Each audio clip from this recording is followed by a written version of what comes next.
Fala galera! Estou aqui nos estúdios da Ritmos para gravar mais um podcast Vozes da Cidade. E hoje a minha convidada é fidelense, mas mora em São Paulo, trabalhando com arte, música e cultura. Ela, que é maestrina, diretora do Centro de Cultura Musical de São Paulo, perita judicial em música e coordenadora pedagógica de um projeto de inclusão social.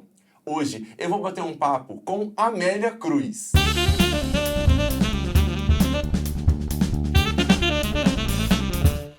Amélia, muito obrigado por aceitar vir aqui bater esse papo comigo. É um prazer te receber aqui no nosso podcast. A honra é toda minha. Falar de música, falar de cultura para minha cidade é muita honra. Você nasceu aqui em São Fidélis e como é que foi assim a sua infância? Você já gostava de música? Como é que era isso? Eu comecei o meu amor pela música desde pequena, através da igreja. Eu nasci num lar cristão e a música era muito presente.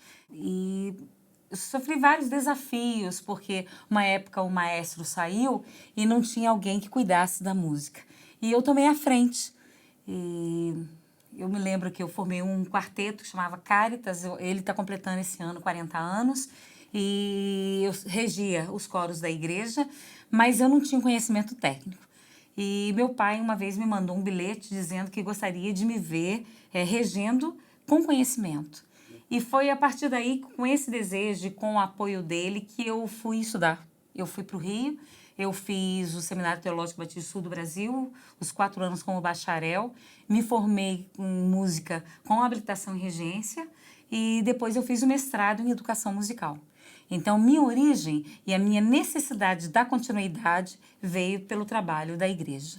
As igrejas são grandes berços de músicos, Verdade, né? De verdade. cantores, de musicistas. Acho que todo mundo, praticamente, que hoje canta ou toca algum instrumento, em alguma parte da vida passou por alguma igreja, né? E isso é uma característica muito legal porque se ouve muito cantar. Então, a qualidade da audição, da afinação, ela é muito rica por essa repetição que a gente escuta através dos cânticos que acontecem na igreja. Né? Sim, verdade. E aí, por um bilhetinho do seu pai no Dia dos Pais, você sentiu essa vontade, já tinha no Esse coração e chamado. esse chamado de estudar para ser maestrina, né? Verdade. E como é que foram esses desafios, né? De sair daqui do interior e para o Rio de Janeiro? Você sentiu, assim, essa diferença, né? Da cidade pequena para uma cidade grande, de estudar. Como é que foi essa vivência? Olha, foi muito difícil porque todo final de semana eu voltava para continuar o trabalho na primeira igreja. E eles me ajudavam financeiramente também com os meus estudos. E isso eu devo muito também à minha base, à primeira igreja Batista de São Fidélis. Mas ir ao Rio, viajar, e chegava lá de manhã, 7 horas da manhã, enfrentar as aulas da segunda-feira, chegava na sexta-feira, voltava para trabalhar.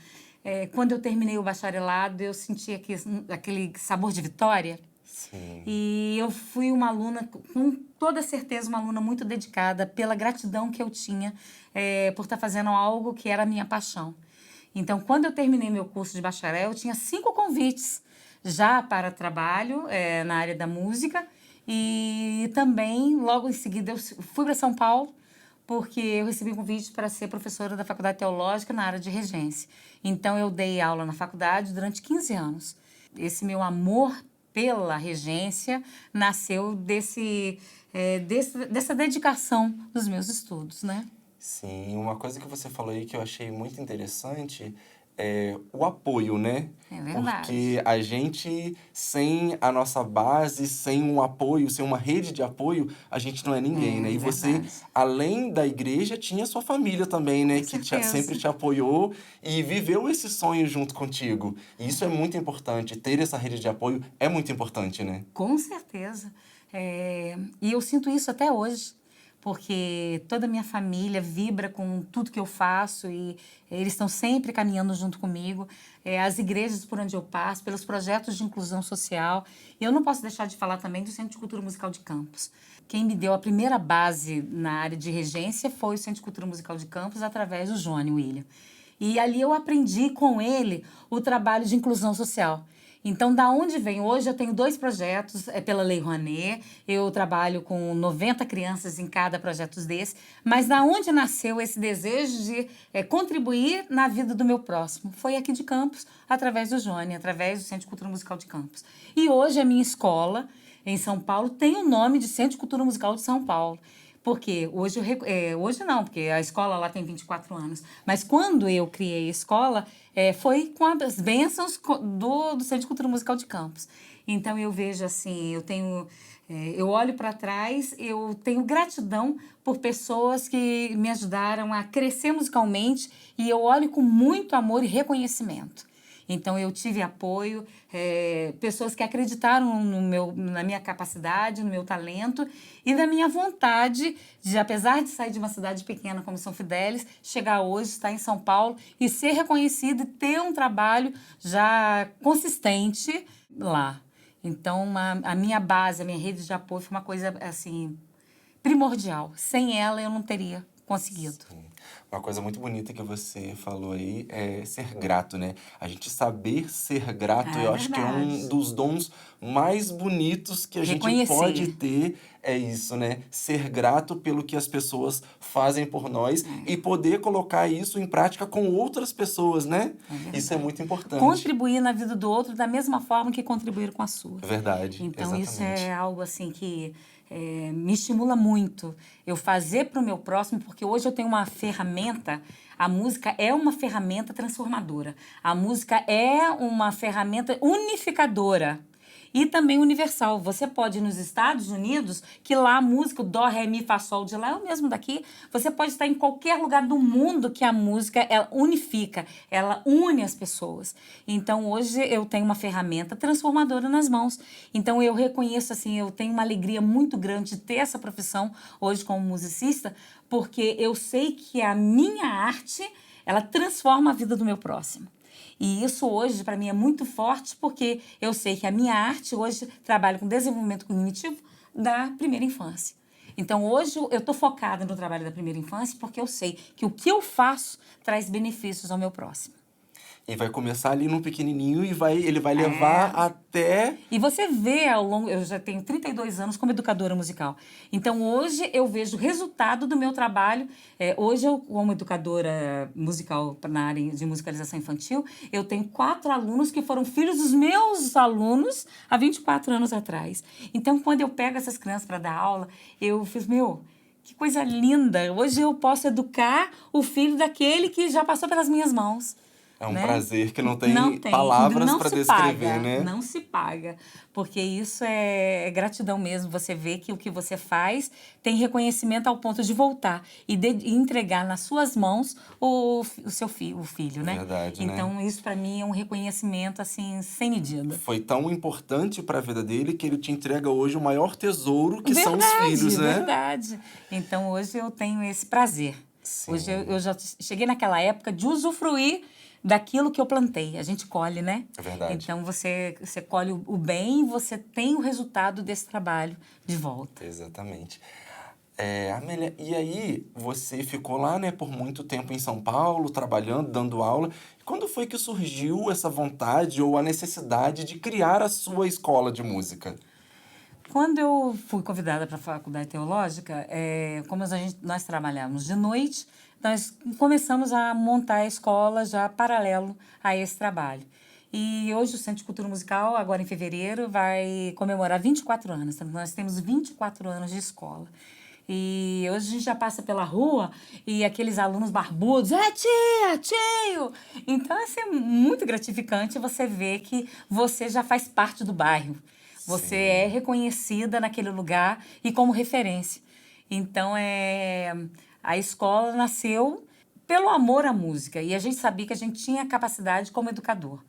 Então, eu, nesse tempo, como educadora de 32 anos, hoje eu vejo esse resultado, o resultado de ter plantado lá atrás e estar colhendo o nome, estar colhendo assim, um trabalho sólido, sério, que as pessoas nos procuram pela seriedade do nosso trabalho. A gente não está ali para brincar de música. A gente sabe a importância dela e o benefício que ela produz na vida dos nossos alunos. Para você ter ideia, Ricardo, eu tenho uma sala enorme de musicalização infantil com vidro grande e eu tenho lugares para os pais sentarem. Aí as pessoas se perguntam, mas como é que você bota o pai? O pai não te perturba, não te atrapalha? Não, o pai é meu parceiro. E eu faço um trabalho com tanta seriedade que eu faço questão da presença do pai dentro da minha sala. Por quê? Porque é ele que vai levar o resultado do meu trabalho para casa. Já vai dar continuidade E do a seu criança, trabalho, por né? exemplo, de 2 a 5 anos, ela só aprende pela repetição e imitação. Quem vai trabalhar em casa com ela? São os pais. Sim. Então, eu preciso mostrar para o pai a importância do que eu estou fazendo dentro de sala. Então, tem 2 anos que eu comecei exclusivamente esse trabalho de musicalização infantil. E eu até montei um Instagram lá, pode me seguir, gente, Tia Amélia Cruz. E eu comecei esse trabalho lá, colocando as músicas para que os pais pudessem aprender em casa. Sim. E o que aconteceu? Porque o pai às vezes não vem, quem vem é babá. E eu precisava chegar aos pais. Então eu comecei colocando textos mostrando a importância de musicalizar, textos colocando a importância de atividades duplas, como cantar batendo palma, o que isso desenvolve na vida da criança, desenvolve a questão cerebral, a fala, a dicção. Quando você canta, você desenvolve a questão orofacial, então desenvolve a memória, desenvolve a fala. Então, todos os benefícios que eu quero que o pai entenda, eu não tinha um lugar para falar com ele. Eu comecei a colocar no Instagram. Hoje eu tô com quase 40 mil seguidores lá. Gente, Mas não foi. Muito chique. Mas não fui eu que busquei isso. A minha intenção foi chegar aos pais. Hoje eu estou atendendo professores do Canadá, do México. Eu tenho, assim, muitas pessoas que eu consigo atingir através das redes sociais, que é o que não tinha 24 anos atrás. Sim. Então, hoje, a importância da música está chegando muito mais fácil ao lar das pessoas, porque nós temos esse trabalho das redes sociais. Então, quando eu coloco lá uma canção, eu coloco do autoria, o nome de quem é a canção, depois posso falar a respeito disso, mas o objetivo do que eu quero desenvolver com aquela canção. Sim. Qual é o valor, qual a intenção. E meu trabalho é feito com intencionalidade para desenvolvimento das coordenações, coordenação motora fina, coordenação motora grossa, a coordenação mão e olhos, porque nós estamos falando de uma arte, Ricardo, que desenvolve o cognitivo. A música, a neurociência comprova a todo instante que a música desenvolve raciocínio lógico matemático, atenção, concentração, reação, lateralidade, disciplina, trabalho de equipe. Mas tem um mundo de coisas que a música desenvolve. Sem dizer que a ciência comprova hoje que o cérebro da criança que estuda música é diferente da criança que não estuda música. O cérebro da criança que estuda música é maior, a fisiologia do cérebro é maior. Por quê? Porque a música é uma arte que utiliza os 3 sentidos simultaneamente, que é o quê? A visão, a audição e o tato. E essa simultaneidade de olhar, tocar, ouvir e reproduzir, e isso desenvolve o cognitivo. Então, essa é a força maior que nós chamamos de sinapse. Quando você toca um acorde, você olha para o outro. Esse olhar para um outro acorde da música ou de uma outra nota é o que desenvolve o raciocínio lógico. Então, o cérebro da criança que estuda é diferenciado. Então, são coisas que as pessoas não sabem. Como, por exemplo, as pessoas não sabem que a janela das habilidades se abre aos 3 anos e se fecha aos 12. Não significa que a criança, depois de 12 anos, não vai aprender. Sim. Mas vai ter mais dificuldade de aprender do que a criança que começou cedo a estudar a música. Então, hoje eu tenho uma ferramenta com consciência, que a ciência... minha consciência que ela é transformadora e que a ciência me prova que ela traz benefícios. E traz inúmeros benefícios. E a coisa mais apaixonante é que essa música não começa aqui, ela começa no céu. Você pode ver que a música, ela penetra na tua alma, ela fala ao seu coração, ela é uma arte que te faz arrepiar, te traz memórias anteriores. Então, eu considero a música divina. Eu entendo que a minha profissão ela é unificadora. Eu entendo que a música é universal. Então, são coisas que me fez assim, me apaixonar pelo que eu faço. Eu sou uma verdadeira apaixonada e eu faço isso com prazer. Você trabalhar naquilo que você sabe, que você vai trazer um benefício ao outro, isso é uma coisa assim... encantadora. Sim. E assim, hoje a minha maior função, quando eu trabalho com crianças de 2 a 5 anos, é descobrir aquilo que encanta a criança. Por isso que eu faço uma prática de orquestra na minha escola, que eu coloco trompa, trompete, trombone, mas a criança tocando flauta, de 3 anos tocando lá. Por quê? Eu quero dar a essa criança a oportunidade de escolha. Ela vai se encantar pelo violino, vai se encantar pela flauta, ela pode se encantar por qualquer outro instrumento, mas eu estou dando oportunidade a ela de escolha. E porque eu entendo como educadora que se ela escolhe o instrumento, dificilmente ela vai deixar. Quando ela começar a leitura, que é a parte mais difícil, ela vai passar por esse obstáculo. Por quê? Porque ela se apaixonou por aquele instrumento. Então, é escolha, não é uma imposição. Sim. Então, a minha função como educadora, nessa primeira infância, é ensinar a criança a ler, porque a criança sai da minha sala lendo música. Mas de quê? De forma encantadora, lúdica. Eu ensino com os bichos, eu ensino o que é agudo, o que é grave, que o passarinho é agudo, que o leão é grave, que essa mão aqui é a mão da clave de sol, porque é os agudos no piano, essa mão é a clave de fá. E aí eu começo a fazer brincadeiras com a mão direita, a mão esquerda, mão direita, mão esquerda, faz um coração. Tem até uma canção que eu canto a respeito disso. Eu estou ensinando o quê? O que é direito e o que é esquerda. Eu estou ensinando a minha criança lateralidade. Eu estou ensinando a minha criança a ler a música. Então, quando ela sai aos 5 anos da minha sala, eu me sinto com uma obrigatoriedade que ela saia da minha sala lendo a música e com o instrumento escolhido. Porque aí eu dei uma gama de oportunidades dessa escolha. E assim, hoje esse trabalho que eu tenho colocado na internet, a minha função como educadora é dar credibilidade ao pai. O pai acreditar no que eu faço e que eu faço isso com seriedade. Então, eu faço isso com muita responsabilidade, porque eu estou conduzindo essa criança a uma leitura. E a coisa mais apaixonante é que eu estou ensinando a ler. E isso ninguém te tira. Você ensinou uma linguagem à criança. E que muitos não sabem ler música, mas meus alunos sabem. Então, isso para mim, como educadora, como alfabetizadora da área da música, me traz muita alegria. Então, eu vivo assim, 24 horas olhando as coisas, aquele olhar de educadora. Aquilo dali dá para eu usar, aquilo dali, eu vou conseguir ensinar com aquilo dali. Então, assim, aquela questão criativa, isso eu agradeço muito a Deus. Deus tem me permitido ter uma criatividade fora do normal, e um olhar apaixonado para buscar situações que eu possa educar o meu aluno dentro daquela área. Então, se você não sabe fazer, pode olhar lá no meu perfil, que você tem um direcionamento e eu vou poder te ajudar a chegar na tua casa, colaborar com a educação musical do seu filho, mesmo sem você me conhecer. É o que eu tenho feito muito nesses 2 últimos anos. Isso é muito legal, né? Eu pude ver alguns vídeos seus trabalhando com os bichinhos e tal. Eu vi um, se eu não me engano, era da girafa, que era uma colher de pau que você pegou, enfeitou, né? Fez a girafinha, e aí você ia trabalhando o ritmo, e aí falando que a girafa tinha um pescoço muito grande, acho que não ia caber dentro da casa, era mais ou menos isso. Uma girafa na minha casa, eu acho que não cabe, não. Agora, sabe qual é o mais importante da girafa? Por que eu ensino a girafa? A girafa tem um pescoço grande e eu uso o pescoço da girafa para botar a pausa, porque a girafa não tem voz. Então, eu ensino as crianças que tem 3 partes na minha sala.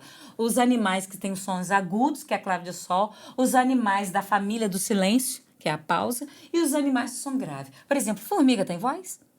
Não. Então, ela é da família da pausa. Tartaruga tem voz? Também Não, da família da pausa. O leão é o grave. O passarinho agudo. A gatinha tem um som agudo. E dessa forma eu vou ensinando às minhas crianças as propriedades sonoras.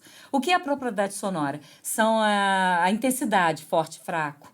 A duração, longo, curto. Então, todas as propriedades sonoras eu vou ensinando de forma criativa e de forma encantadora. Então, elas aprendem as canções e você pode perguntar qualquer aluno meu de 3 anos, que ele vai lá e aponta quem é a pausa, a clave de sol, que é o que vai para cima, o que vai para baixo. Meus bebês de 8 meses, porque eu dou aula para 8 meses.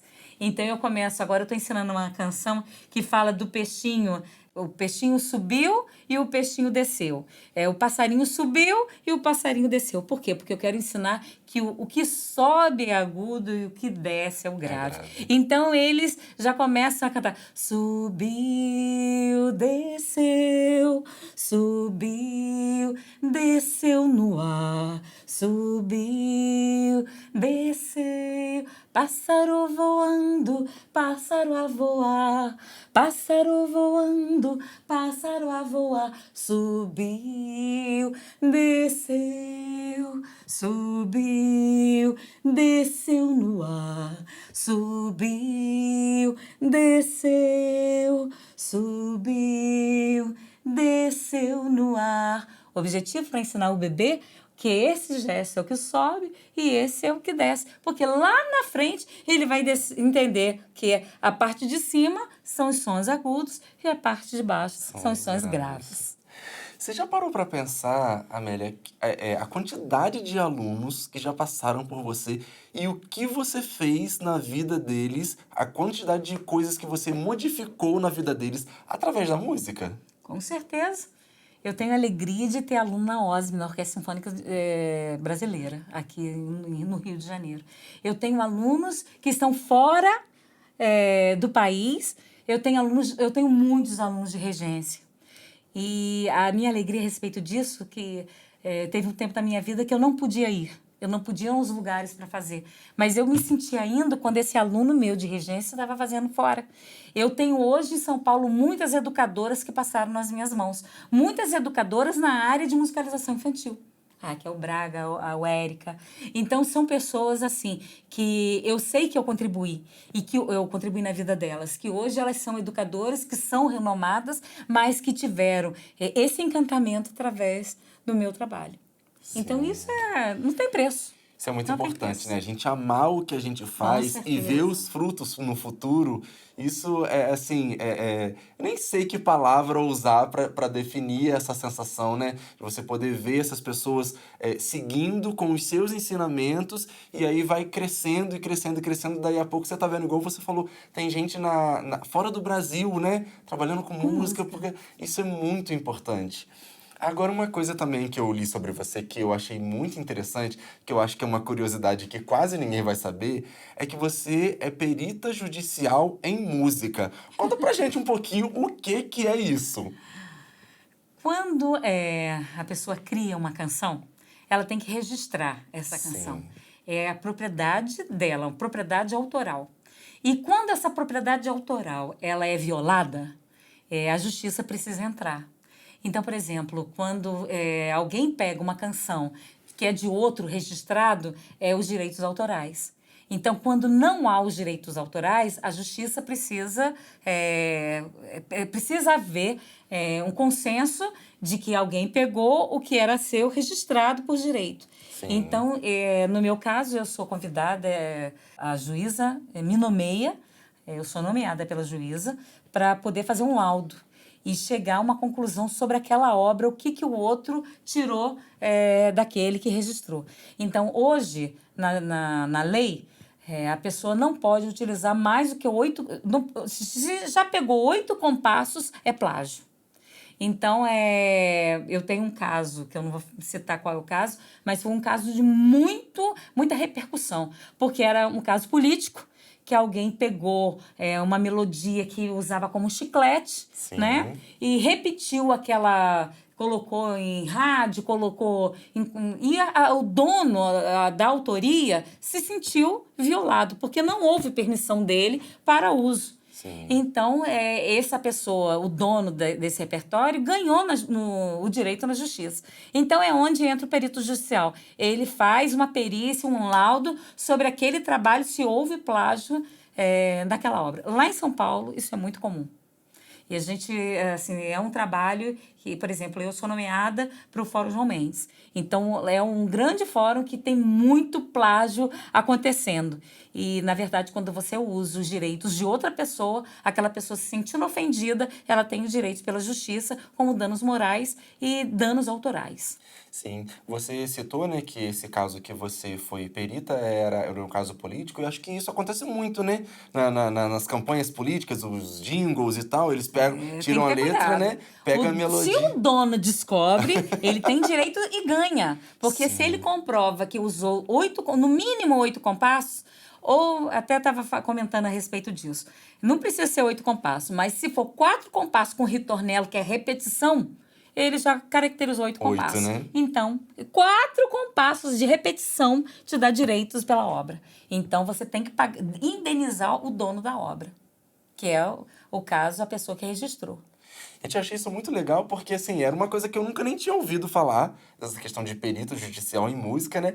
E quando eu li sobre, eu falei assim, gente... é muito comum e dá muito problemas. Eu imagino em cidade pequena. Sim, sim. É porque não chega no ouvido do dono. Sim. Porque quando eu li sobre isso, né, eu falei assim, gente, eu não sei o que é, eu acho que muita gente também não devia saber, né? E olha só como que é importante a gente estudar e pesquisar sobre as coisas, né? Porque isso, a pessoa perde dinheiro. Um perde, o outro ganha, no caso, né? É isso aí. Amélia, agora eu queria fazer uma pergunta para você sobre, assim, é muito bonito, né, ver você falar sobre o seu trabalho, falar sobre a música. Agora eu queria que você me dissesse o que é a música para você. É aquilo que sai da minha alma. É uma expressão de adoração. É uma expressão de louvor a Deus, porque eu entendo que Ele é meu Criador e Ele me fez nascer dentro de mim essa habilidade de cantar, essa habilidade de tocar, usar minhas mãos para reger. E hoje eu faço um trabalho de coordenação. Eu sou coordenadora de projetos de inclusão social pela Lei Rouanet e eu tenho 2 projetos, mas um projeto que eu trabalho durante 17 anos, eu vejo que a música que eu consigo ensinar, ela faz bem ao meu próximo. Eu já te disse isso. Então, essa é a parte que me encanta. Eu saber que eu posso contribuir na vida do meu próximo. E principalmente na vida daquele que não tem condições, que mora em uma situação desfavorável e que pode ter uma profissão através da música. Eu acredito, Ricardo, que uma criança que toca um violino, que pega num arco, que tira uma melodia profunda, dificilmente vai pegar numa arma. Então, nós estamos levando algo dentro daquele projeto que vai transformar e modificar não só a criança, mas a família dela, porque ela vai se envolver na cultura musical. A música desenvolve o gosto, a sensibilidade, te dá uma oportunidade. Então, eu vejo quando eu posso dar uma oportunidade daquela criança, nesse projeto de inclusão que eu estou há 17 anos, chegava um momento que a criança a criança entrava aos 6 e ia embora aos 14. E quando ela sabia quase tudo, já estava tocando muito bem, ela tinha que ir embora. Sim. Então, eu lutei muito para que isso não acontecesse mais. E hoje nós conseguimos uma parceria, uma captação de alguns bancos de São Paulo que financiam essas crianças. Essas crianças têm um salário, são 10 bolsas. Essas crianças têm um salário que ela não precisa ir embora, ela fica e ajuda os menores. Então, nós hoje conseguimos dar o quê? Uma profissão. Dali, com certeza, vão sair músicos. Eu tenho um aluno também que ele tem autismo e o foco dele é em música. E quando nós conseguimos detectar que o foco dele era em música, em 4 meses o meu esposo trabalhou desenvolvendo ele na questão do piano e ele tirou em primeiro lugar na EMESP. Então, a gente vê que a gente consegue salvar a criança, dar uma oportunidade de trabalho. E eu acho que isso, para mim, se você me perguntar, você tem alma de musicista? Eu tenho amor pelo que eu faço, porque eu entendo que Deus me deu essa responsabilidade e eu tenho que fazer disso que eu sei fazer, bem feito, com excelência, com qualidade, porque eu sei o benefício que isso vai trazer ao outro. E eu aprendi isso dentro da igreja. Isso é muito bonito. Você citou aí o seu marido, né? Ele também é músico, ele é pianista, né? Eu imagino nessa casa como é que não deve ser, né? Uma maestrina e um músico é música, respiram música, né, na verdade. Eu trabalho o dia inteiro só nisso, em música. Eu imagino. E como é que foi assim? Você conheceu ele através da música? Não, no seminário, na faculdade. Eu terminando, ele já tinha terminado a Unirio e entrou entrando na minha e eu saindo. Aí a gente se encontrou e hoje ele é meu pianista. Foi um não- casamento musical. Por quê? Porque, na verdade, eu trabalho com regência e ele tá... Mas o Paulo, o nome dele é o Paulo Roberto, né? E ele trabalha na escola e ele tem quase 50 alunos. Então, ele dá aula de 8 da manhã a 9 da noite com muito amor. Você vê que os alunos dele tocam muito. Por quê? Porque ele também tem essa alegria do ensino. É muito diferente, Ricardo, a pessoa que sabe tocar para o que sabe ensinar. Às vezes, a pessoa pode saber muito tocar, mas não sabe ensinar. Não tem o coração de educador. Porque para ser um educador precisa ter coração, precisa ter a paixão de fazer aquele aluno ter o crescimento necessário. Então, para ensinar precisa ter amor, precisa ter coração de educador. É verdade, muito bonito isso que você falou, porque é isso, né? Não adianta você saber, você pode saber muito e não saber passar, né? Não saber ensinar aquilo, passar aquilo para o outro, né? Eu acho que, para mim, eu já falei aqui em outras conversas, em outras entrevistas, de que a profissão de professor, para mim, é a mais linda. Eu já fui professor, já dei aula também, mas eu acho que é uma das profissões mais lindas, porque você dá o seu maior tesouro, que é o seu conhecimento, né? O que você sabe, você está passando para o outro. E isso não tem palavras para descrever O que essa eu tenho situação. aprendido ao longo dos anos, que não é o quanto fazemos, mas é o quanto amor colocamos naquilo que fazemos. Então, você pode fazer muita coisa, mas se você não tiver amor naquilo que você faz, não vai prosperar. Então, hoje eu vejo o resultado do meu trabalho.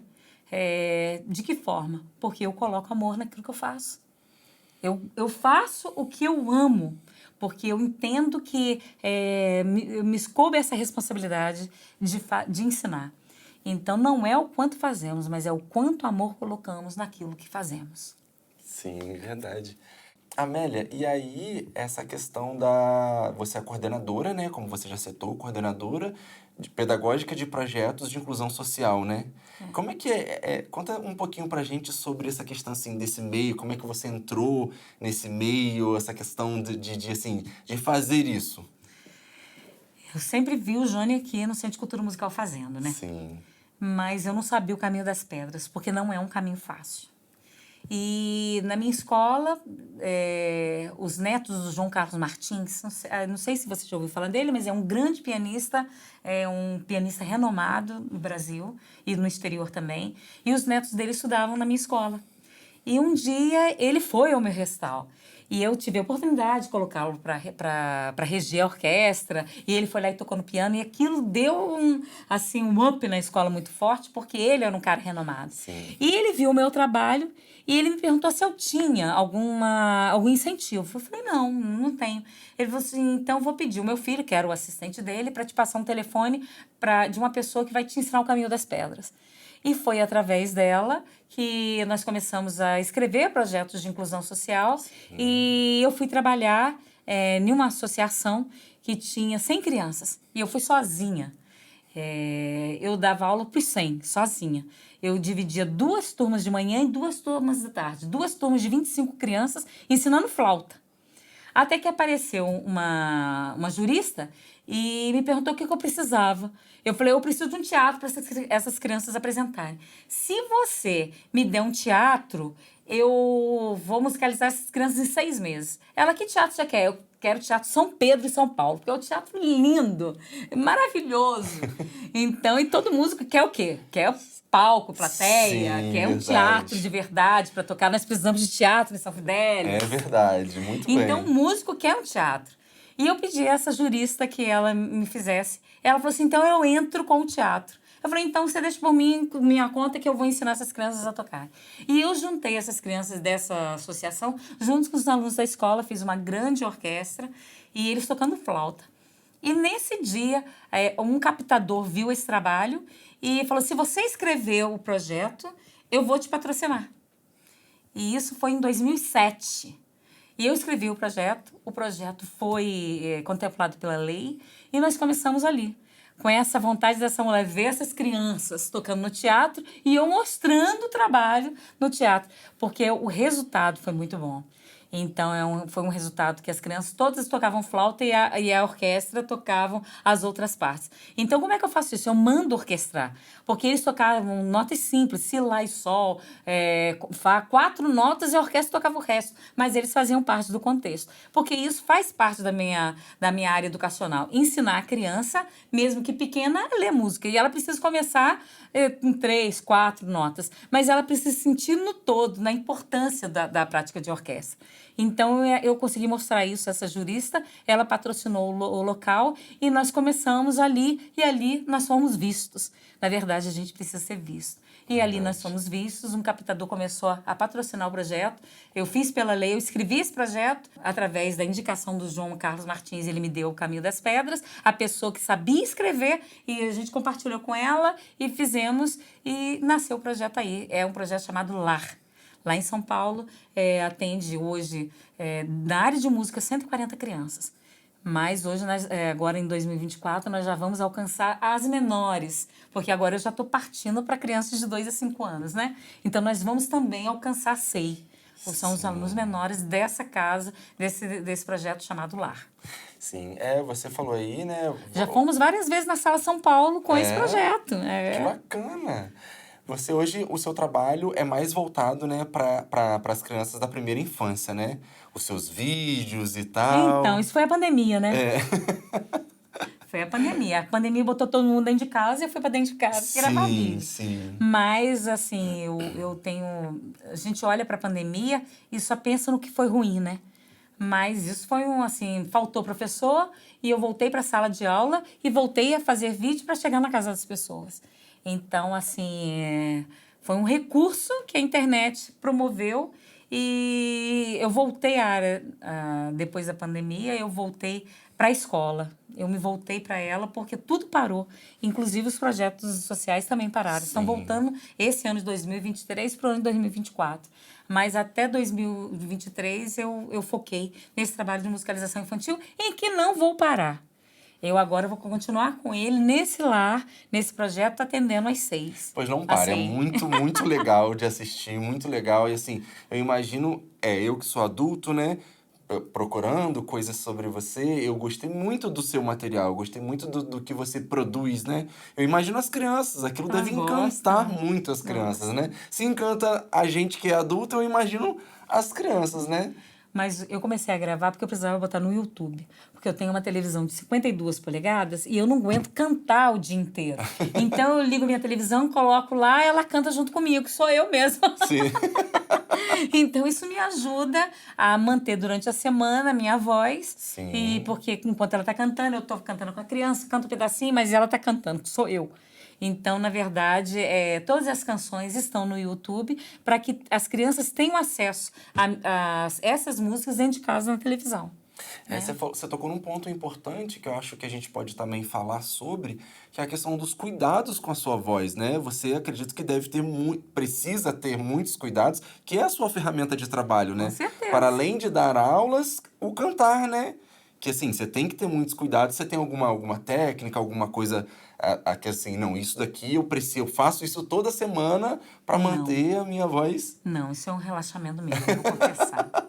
Mas, assim, como eu estudei canto na faculdade, eu sei que eu não posso falar muito alto, não posso ficar gritando, não posso tomar gelado.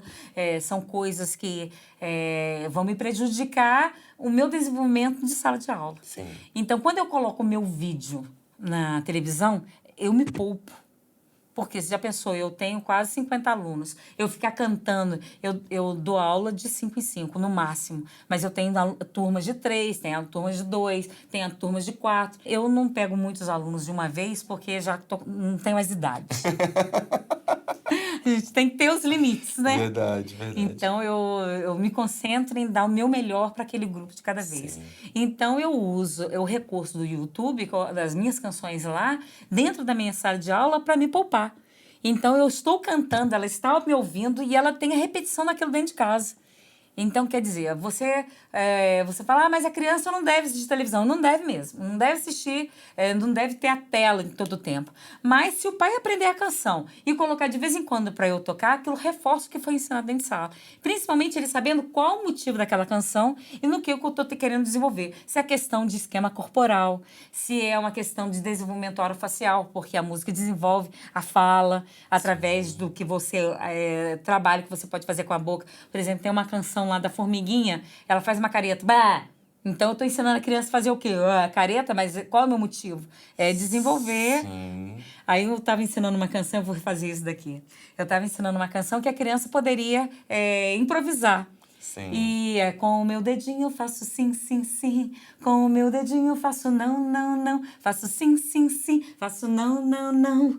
Com o meu dedinho eu faço sim e não. Aí um aluninho de 3 anos, tchê, então vamos botar a língua. Com minha língua eu faço Com a minha língua eu faço Faço Faço Qual a importância disso, gente? O desenvolvimento da região. Então, assim, foi incrível a oportunidade dela se sentir importante, porque ela que criou a língua. Sim. E deu conseguir desenvolver essa região, porque qual a importância? É a criança aprender a falar. Aonde a música atinge a vida da criança? O desenvolvimento de vocabulário. Ela aumenta, amplia o repertório dela, desenvolve a fala. Quando eu faço brincadeiras com massinha, eu estou trabalhando o quê? A coordenação motora fina. Vou te contar essa que foi muito interessante. Um dia, um pai chegou, eu peguei uma bucha, aquela espuma, recortei. Aqui em São Fidélis eu peguei a bucha. Foi até o rapaz ali que me ajudou. Eu recortei e comprei aqui em São Fidélis aqueles botões grandes, para a criança enfiar o botão na bucha. E aí, ela tem que tirar. Quando chega um pai fica olhando, ele começa a dizer, eu tô emocionado. Eu falei, porque minha mãe fazia isso comigo. Aí eu falei assim, o que te retratou? O que te trouxe a memória? Hoje eu sou um cirurgião. Eu uso as mãos por causa da pinça desenvolvida nessa idade. E você, sem saber, tá fazendo com a minha filha. Quer dizer, o meu objetivo não era desenvolvimento da pinça. Era da pinça, mas eu precisava fortalecer a ponta dos dedos para tocar a flauta. Uma criança de 3 anos não sabe apertar e nem abrir, nem tapar o buraco. Sim. Então, quem tem que desenvolver isso sou eu. Ela não nasceu sabendo fazer isso. Então, eu estava dando atividade de puxar o botão de dentro da espuma para desenvolver a ponta, a pinça, a ponta dos dedos. Sim. E ele falou isso. Ele, olha, minha mãe me fazia catar feijão no chão. E ele teve o desenvolvimento, e hoje ele teve a habilidade nas pontas dos dedos por causa do desenvolvimento da pinça. Ele usa isso na profissão dele. Na profissão. É uma habilidade. Então, quer dizer, às vezes a gente faz as coisas, eu não estava nem pensando nisso. Hoje eu tenho esse conhecimento. Sim. Hoje eu sei que eu posso desenvolver, que eu estou desenvolvendo a pinça. Aí eu penso assim, vai ser um cirurgião esse. Esse daqui. Então, assim, a gente coloca algumas expectativas, né? Mas é com amor, porque a gente sabe que a gente está contribuindo na formação daquela criança, né? É verdade. É muito legal isso, né? Porque você projeta essas crianças para o futuro, né? Com certeza. Você trabalha ali naquela primeira infância e já está projetando, porque foi o que ele falou. Ela brincava com ele, provavelmente, era uma forma de brincar e que ela nem nunca passou pela cabeça dela que ele poderia ser um cirurgião no futuro, né? E essa é a importância de brincar com intencionalidade. Você deve brincar com a criança, sim, muito.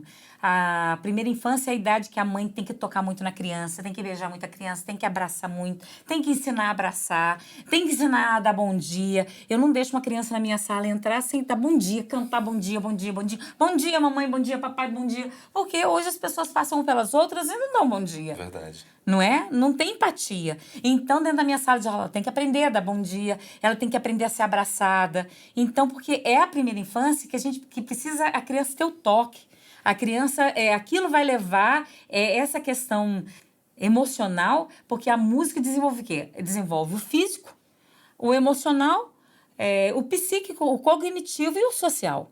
Então, você tem que trabalhar todas essas oportunidades de desenvolvimento dentro da sua sala de aula. E, para isso, você tem que ter conhecimento. Então, quando você ensina a criança a abraçar uma outra, a dar um brinquedo, eu vi uma mãe fazendo isso que eu falei, nunca tinha visto isso. Mas eu passei a usar. Duas crianças queriam o mesmo brinquedo. Aí a outra mãe ensinou, falou assim, conta até 10, depois você entrega. Hoje, todos os meus alunos, quando pegam um brinquedo que a mesma criança quer, 10. 1, 2, 3, 4, 5, 6, 7, 8, 9, 10. Entrega. Você pode ter certeza que vai dar certo. Que vai dar certo, né? Vai ficar um pouquinho e vai passar um pouquinho, cada um vai 10, conta até 10. Então tá aprendendo o quê? Compartilhar. Sim. Que aquilo não é só seu, que você tem que compartilhar. Verdade. Então você vai, como educador, aprendendo coisas, porque a área da educação é o interno aprender e ensinar, né? Sim. E hoje eu tô até hoje aprendendo e aprendo dentro de sala de aula. Coisas que eu planejo, faço aquela preparação toda e não dá certo. Coisas que eu não planejo que dá super certo. Verdade. E a gente não pode ter aquele planejamento. E isso eu sou caprichosa. Toda semana eu organizo a minha aula. Eu tenho, assim... Eu tenho orgulho de chegar. Pode sentar o pai que for na minha sala que eu vou dar aquela aula. E eu dou a semana inteira aquela aula, assim... de coração, sabendo o que eu quero fazer, com muita convicção. Eu sei o que eu quero desenvolver naquela criança e conto pro pai. Porque quando você conta para ele, olha, hoje eu trabalhei isso. Ó, hoje não deu muito certo. A gente tentou, não deu muito certo, mas hoje deu certo, porque eu fiz isso. Hoje eu dei tudo. Hoje eu não consegui dar nada. Hoje trouxe um brinquedo que eu tive que mudar todo o planejamento da aula para envolver esse brinquedo na sala.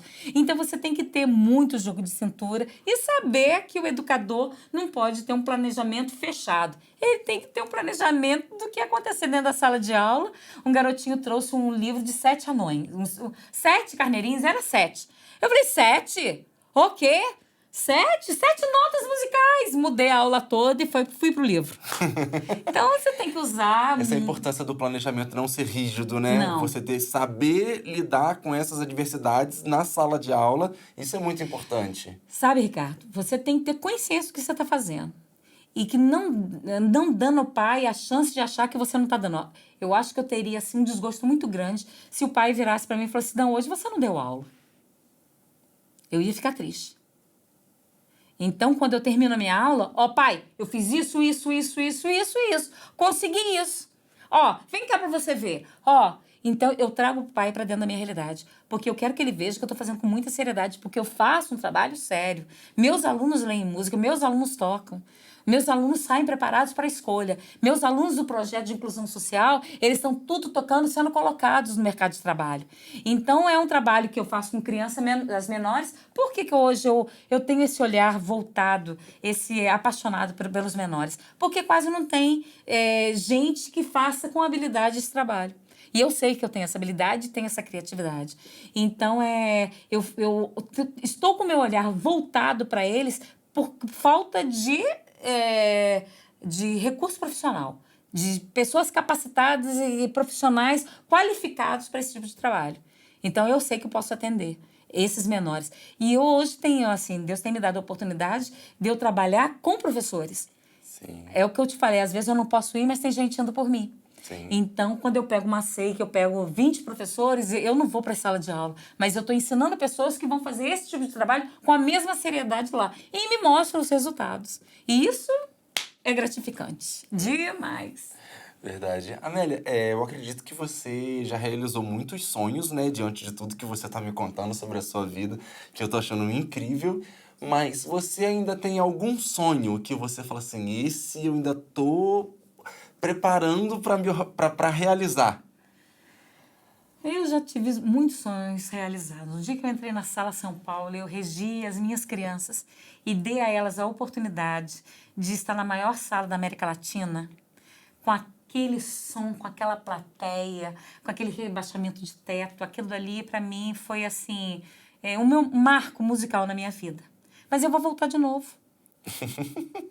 Eu sei que eu vou voltar de novo. Pode ser ano que vem, pode ser 2024, 2025, não sei quando vai ser. Mas eu sei que eu vou voltar lá de novo. E qual é o objetivo disso? É dar oportunidade à criança se sentir importante. E como eu me senti importante, elas se sentiram também. Eu estou na maior sala que um músico pode pisar. Então, isso, assim, se você me perguntar, você tem vontade de voltar? Eu sei que eu vou voltar, porque Deus vai realizar meu sonho. Então, eu acredito e trabalho para isso. Porque você pode ter um sonho, mas não trabalhar por ele. Eu tenho um sonho, estou trabalhando por ele e vou voltar nele. Não adianta a gente ficar descansado achando que Deus vai resolver Não. tudo, né? Deus olha o meu trabalho Sim. e com carinho ele vai lá e me mima. E me dá Sim. o presente. E já me deu. Em 2019, nós fomos à Sala São Paulo. Em 2020, nós iríamos voltar. Aí começou a pandemia, a sala foi fechada, fizemos o espetáculo na área digital. Mas nós estamos voltando. E nós vamos voltar. Por quê? Porque o trabalho é um trabalho sério. É um trabalho feito com amor. E é um trabalho... a presidente desse lar, ela fala comigo assim, que a gente precisa encontrar pessoas que têm a alma. Tem a alma do músico, a alma do educador, que faça e vista a camisa e que ame aquilo que está fazendo. Então, eu acho que esse é o segredo. A gente tem que amar o que a gente faz. Porque se você amar o que você faz, o resultado e a colheita é certa. Verdade. Não tem como dar errado. Não é? Mas isso a Bíblia já diz, que o amor é o princípio de todas as coisas. Ainda que eu falasse a língua dos homens e não tivesse amor, o que adiantar? Não é? Então, o amor pelo que você faz e da forma como você chega nas pessoas é o que importa. E isso traz resultados. Verdade. Amélia, quero te agradecer muito, muito por essa oportunidade de estar batendo esse papo contigo. Eu não te conhecia, não conhecia, e estou muito grato por essa oportunidade de estar aqui hoje diante de uma pessoa tão iluminada quanto você. É muito bonito ver nos seus olhos o brilho e o amor que você tem com a sua profissão, com o seu trabalho. É incrível ver uma pessoa imprimir tanto amor naquilo que ela faz. E estar aqui hoje contigo, para mim, foi muito incrível. Eu aprendi muito sobre a vida, vou dizer com todo o meu coração. A vida de um músico. É verdade. Aprendi muito sobre muitas coisas. E te agradeço muito essa oportunidade, esse bate-papo, essa alegria, essa leveza e esse amor e esse carinho que você tem com seus alunos. E tenho certeza que todo mundo percebeu isso através dos seus gestos, da sua fala, de todo o seu comportamento aqui hoje comigo. Muito obrigado. Vou deixar aqui agora as nossas câmeras abertas para você falar com seus alunos, com as pessoas que você quiser falar. Fique muito à vontade. Mais uma vez, muito obrigado. Obrigada. Para mim é uma honra falar para as pessoas da minha cidade. Muitos não me conhecem, mas muitos me conhecem, né? E sabe da minha origem, que eu saí daqui, eu tenho muito orgulho. E eu sou uma paulistana fidelense. Porque quando eu chego lá, as pessoas... você não é daqui. Porque eu não consegui perder o sotaque. Porque eu tô mais aqui do que lá. Sim. Mas eu tenho muito amor pelos meus pais e eu venho muito a São Fidélis. Eu ainda estou muito enraizada aqui. Mas dizem que músico não consegue sobreviver de música. Eu discordo dessa fala, porque tudo aquilo que você faz com amor, você sobrevive e muito bem. Então, assim, a minha fala hoje é que a minha vida possa impactar outras pessoas que queiram estudar música e que essa é uma profissão linda, uma profissão digna, uma profissão que, se você fizer com amor, você vai colher o resultado desse trabalho. Não é fácil, como nem qualquer outra área, você vai ter a dificuldade disso. Sim. Mas não é o quanto fazemos, mas é o quanto amor colocamos naquilo que fazemos. Então, se você colocar amor naquilo que você faz, e se você tiver esse chamado para a área da música, você tem a profissão mais linda do mundo. Eu vou te dizer uma outra. É a única profissão que tem no céu. Porque lá tem música, a Bíblia fala a respeito disso, né? Então, olha, nossa profissão é divina, nossa profissão é unificadora mesmo, eu já falei isso. Então, eu tenho muito prazer naquilo que eu faço, eu tenho muito amor naquilo que eu faço. E você levar outras pessoas a cantar e se sentir bem, a tocar um instrumento, saber que aquilo que ela está fazendo saiu do seu conhecimento. Isso é muito prazeroso, isso é muito edificador e isso, assim, tem sido meu primeiro amor. Ensinar tem sido meu primeiro amor, tem sido meu chamado. Eu sinto que Deus me chamou para fazer isso e eu faço isso com muito amor e muita responsabilidade. E coloco amor por quê? Porque não é a quantidade de vezes e quanto eu vou fazer, mas é quanto amor eu vou colocar naquilo que eu vou fazer. É isso. Verdade. Muito obrigada. Muito obrigado pelo carinho, muito obrigado por ter vindo aqui. Volte sempre, acho que a Cidade Poema estará sempre de portas abertas para receber uma artista tão maravilhosa quanto você. Obrigada, gente. Muito obrigada. Fiquei muito feliz. E aí, galera, eu espero que vocês, assim como eu, tenham se divertido com o meu bate-papo aqui com a Amélia. Tenham aprendido com as coisas que ela ensinou pra gente sobre o amor à música. Então curte, comenta, compartilha. Venha pra Ritmos. Entre no ritmo você também.